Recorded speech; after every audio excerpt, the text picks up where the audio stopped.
আমার অনেক রূপ, অনেক নাম। কেউ আমায় দেবাদিদেব মহাদেব বলে, অনেকে রুদ্র নামে ডাকে।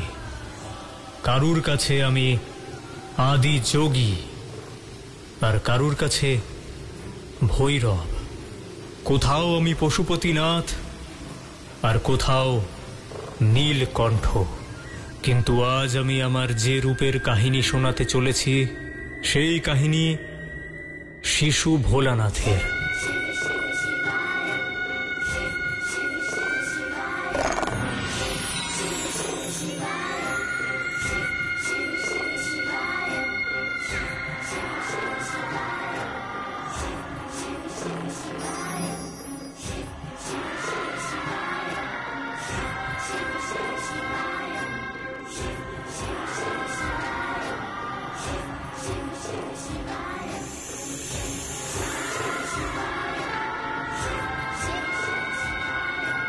এই জন্মে শিবের বাল্যকাল এমন এক রহস্য, যার সমাধান করতে গিয়ে আমাকেও এমন এক পরীক্ষা দিতে হয়েছিল, যা আমারই এক মহান ভক্তের কাছে তার আস্থা ও বিশ্বাস অর্জনের এক কঠিন পরীক্ষা হয়ে দাঁড়িয়েছিল।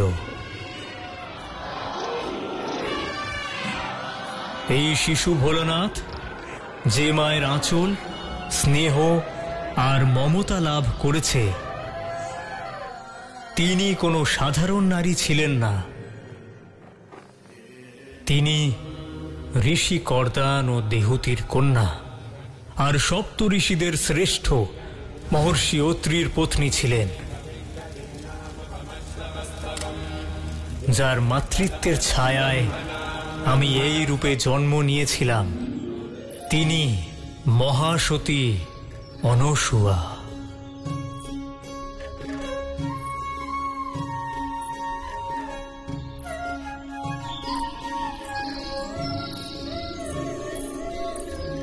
চাবিদ্যাম চাবিদ্যাম যস্তু ইয়স্তু। দেবী অনসূয়া,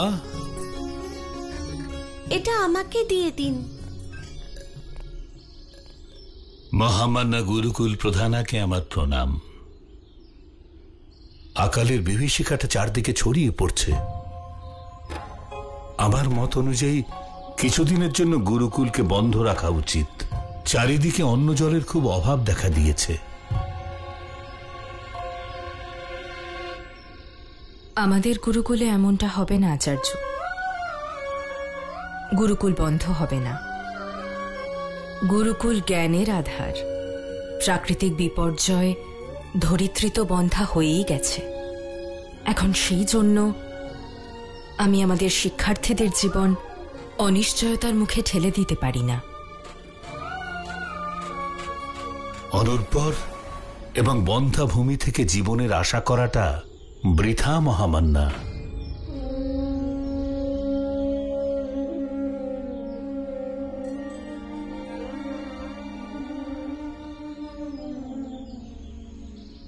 শুধু ধরিত্রীকে দোষ দেওয়া, সেটাও তো ঠিক নয় আচার্য। গুরুকুল যেভাবে চলছে সেভাবেই চলবে। আপনার যে অভিমত, এই যজ্ঞে উপস্থিত না থেকে সম্ভবত আপনি বাইরে কোথাও যাচ্ছেন। গুরুমা আকাল থেকে রক্ষা পাওয়ার জন্য শিবের তপস্যা করতে যাচ্ছেন।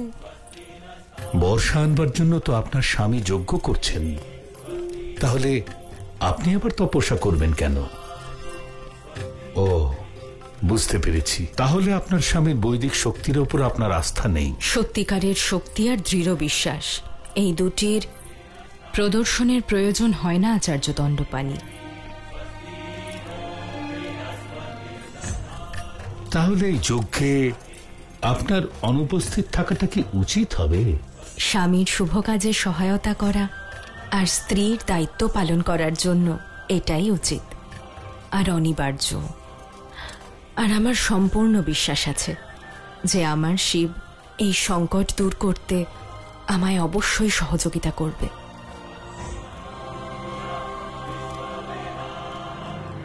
স্বস্তি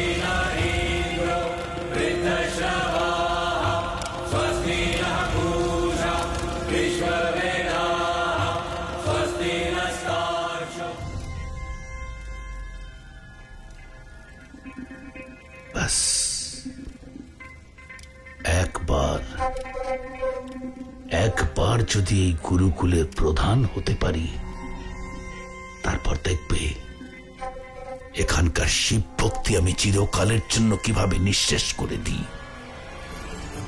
ওম নমঃ শিবায়।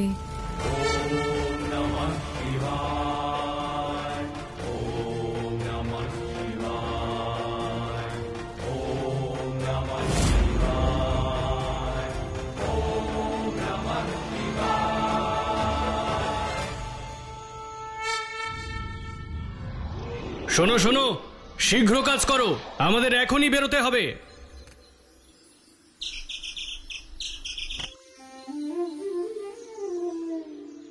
বুঝতে পেরেছি আমি তোমার মনের কথা। তুমি এই বেল পাতা সবার প্রথমে মহাদেবের চরণে রাখতে চাইছো, তাই তো? চলো চলো, সূর্যোদয়ের সময় হয়ে গেছে, শীঘ্র হাত চালাও। পাখিরা, পার্বতী মায়ের প্রিয় ফুল একত্রিত করেছো তো? অদ্ভুত, অতি সুন্দর। মা আজ খুব খুশি হবেন। নন্দী, তোমাদের সকলের শুধু পার্বতী মায়ের জন্যই যত চিন্তা রয়েছে, আমাদের প্রভু ভোলানাথের জন্য তোমাদের কারো কোনো চিন্তাই নেই দেখছি।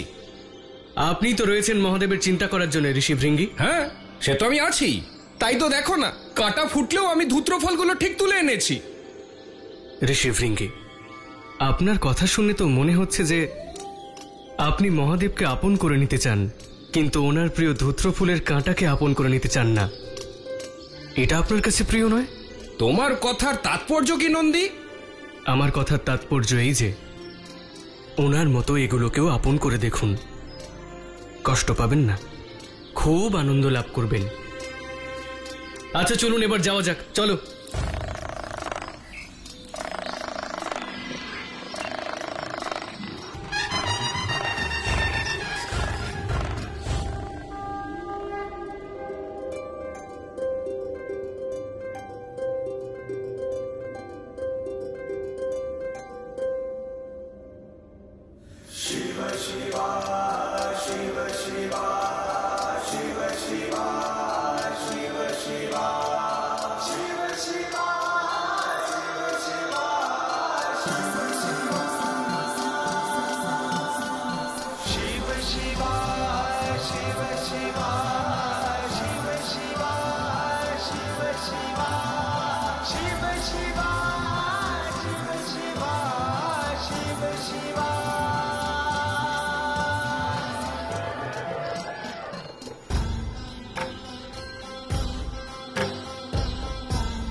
शिव कैलाशों के बासी, धाली धारों के राजा, शंकर संकट हरना,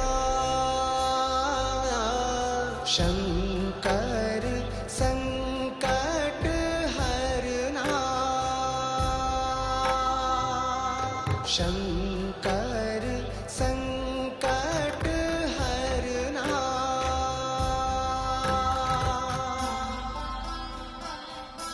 বলো উমাপতি মহাদেবের জয়! বলো উমাপতি মহাদেবের জয়!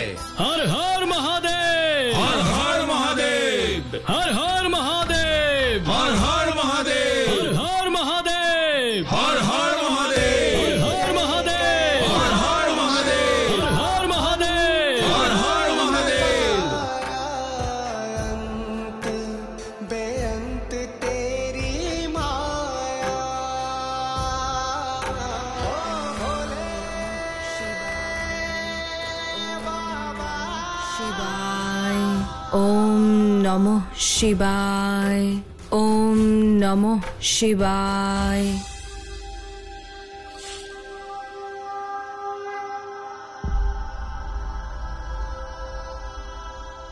গৌরী, গৌরী, আমায় যেতে হবে, যেতে হবে।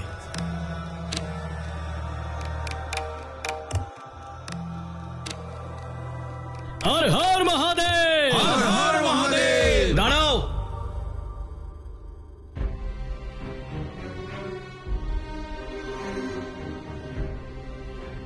আজ পুষ্প নিবেদনের জন্য অপেক্ষা করতে হবে তোমাদের।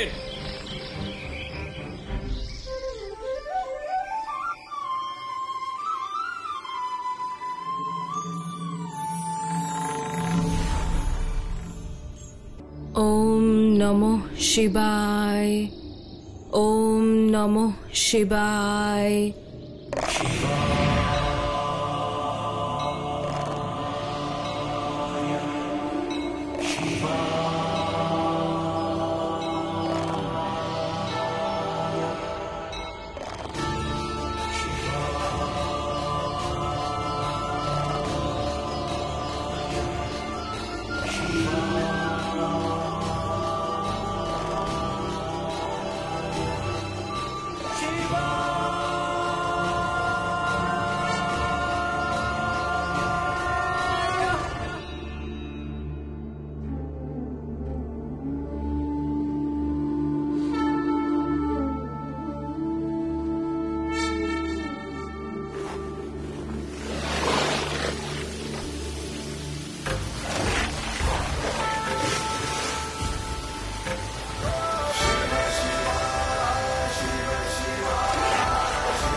অসম্ভব, কিন্তু সত্য। ক্ষমা করবেন গুরুদেব, জানি না কেন আমার এমন মনে হচ্ছে যে আপনি কোনোদিন গুরুকুলের প্রধান হতে পারবেন না, কোনোদিন না।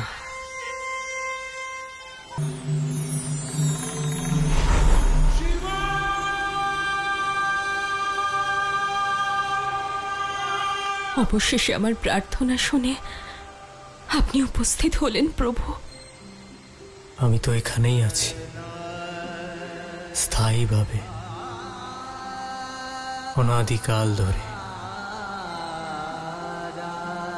যাওয়ার আগ্রহ এবং আশার আকুলতা থেকে মুক্ত। সৃষ্টির কণায় কণায় উপস্থিত আমি, সর্বত্র। কোথাও যখন যাইনি তবে আসার প্রশ্ন কেন?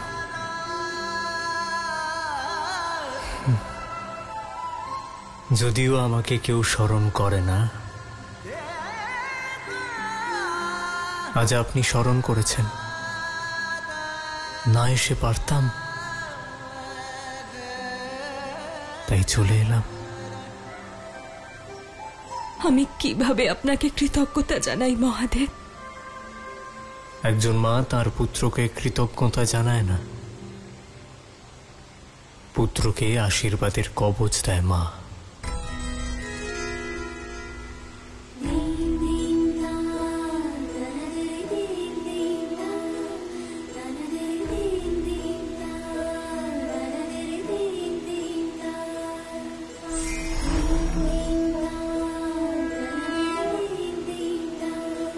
দেখো দেখো, আমার গুরুমায়ের তপস্যা সফল হয়েছে।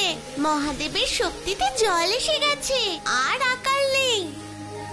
গুরুমা, গুরুমা।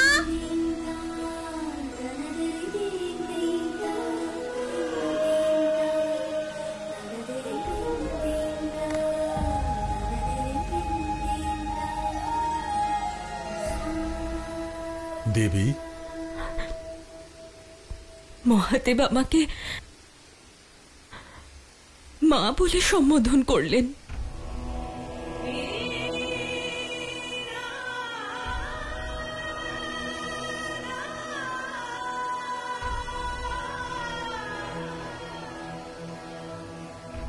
দেবী, তোমার আত্মীয়দের জন্য তোমার এই সমর্পিত জীবন উদাহরণ হতে পারে। তোমার এই মাতৃত্ব ভাবে ঋণ শোধ করা অসম্ভব দেবী। ঋষিবর, দেবী অনসূয়ার এই ভাগীরথ প্রয়াস সত্যিই প্রণম্য। আজ থেকে এখানে আপনি ভাগীরথী নামে পরিচিত হবেন।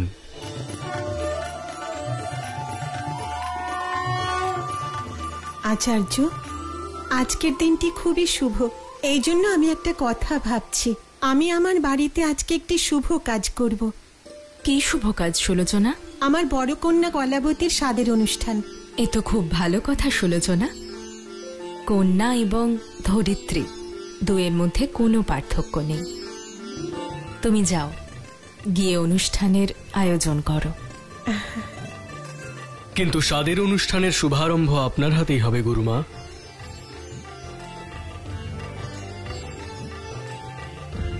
সুবর্ণ সুযোগ। এই নাও, জল খেয়ে নাও। আমি খাবো না, আমার পিপাসা নেই। জয়া, তুমি বোঝোনি উমার ক্রোধ হওয়া স্বাভাবিক। আমি তো বলবো শিব আসলে তোমার কথা বলা উচিত নয়। হ্যাঁ, ওনার স্ত্রী তুমি, আর স্বামীর ধর্মই হলো স্ত্রীকে সমস্ত কথা বলা। শান্ত হও, চুপ করো তোমরা। আমাকে একান্তে থাকতে দাও, তোমরা আসতে পারো। এই নাও, এবার তো একান্তে থাকতে দিতেই হবে বিজয়া। হ্যাঁ, শিব তো এসেই গেছেন। শিব এসে গেছেন?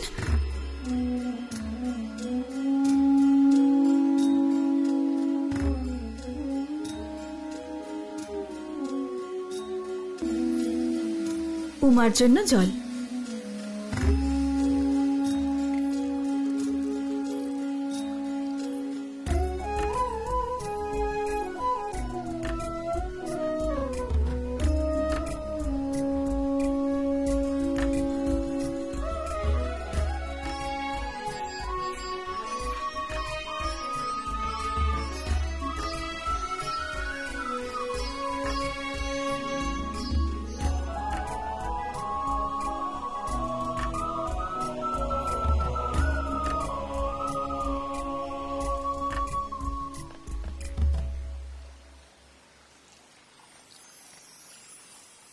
জলের উপর এত ক্রোধ কেন পার্বতী?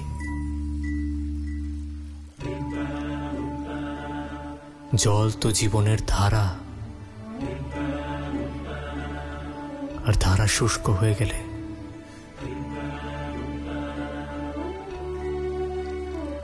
অস্তিত্বই সমাপ্ত হয়ে যায়।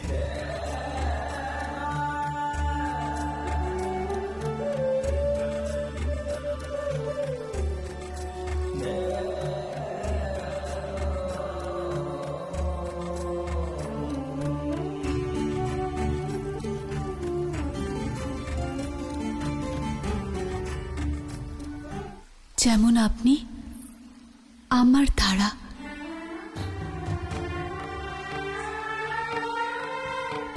যখন আপনি থাকেন না, আমিও নিঃস্ব হয়ে যাই।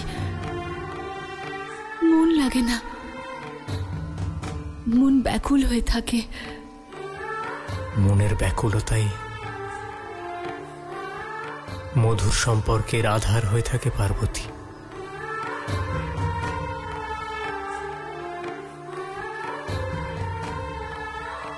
যে সম্পর্কে মনের ব্যাকুলতা নেই, সেই সম্পর্ক সম্পূর্ণ নয়, অর্থহীন।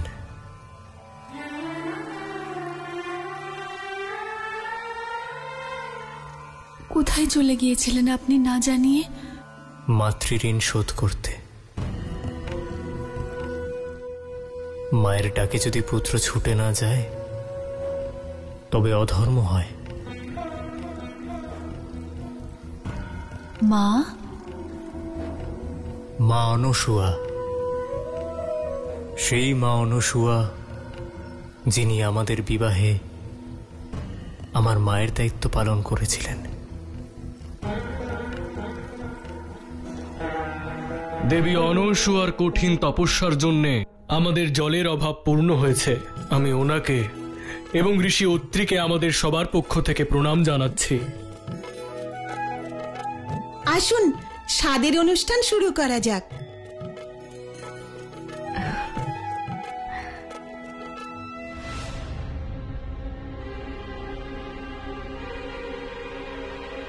দাঁড়ান দাঁড়ান,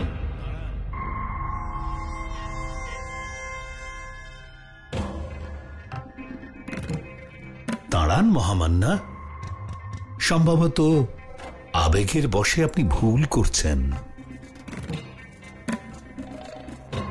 আমাদের সমাজের পরম্পরা অনুযায়ী যে কোনো শুভ কাজে নিঃসন্তান এবং বিধবা নারীদের প্রবেশ করাটা অশুভ আর অপবিত্র মানা হয়।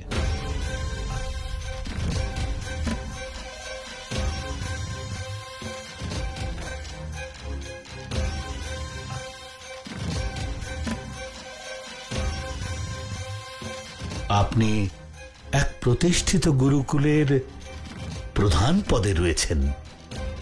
সমাজের নিয়মকে অগ্রাহ্য করাটা আপনাকে শোভা পায় না, এতে বিপরীত বার্তা যাবে সমাজে। গুরুদেব কি চাল চেলেছেন, এক বাজিতেই কিস্তিমাত। আচার্য দণ্ডপাণি, যখন আকাল অবস্থা থেকে দেবী অনসূয়া জলে ধারা নিয়ে এলেন তখন পরম্পরা ছিল না, আর এখন সাদের এই অনুষ্ঠানে উনি অশুভ হয়ে গেলেন।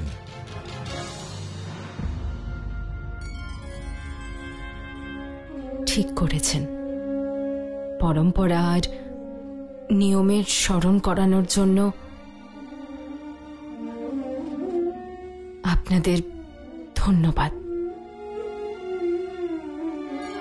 গুরুকুলের অনুশাসন আর নিয়ম পালন করা যে কোনো পরিস্থিতি আসুক না কেন আমাদের সবার ধর্ম।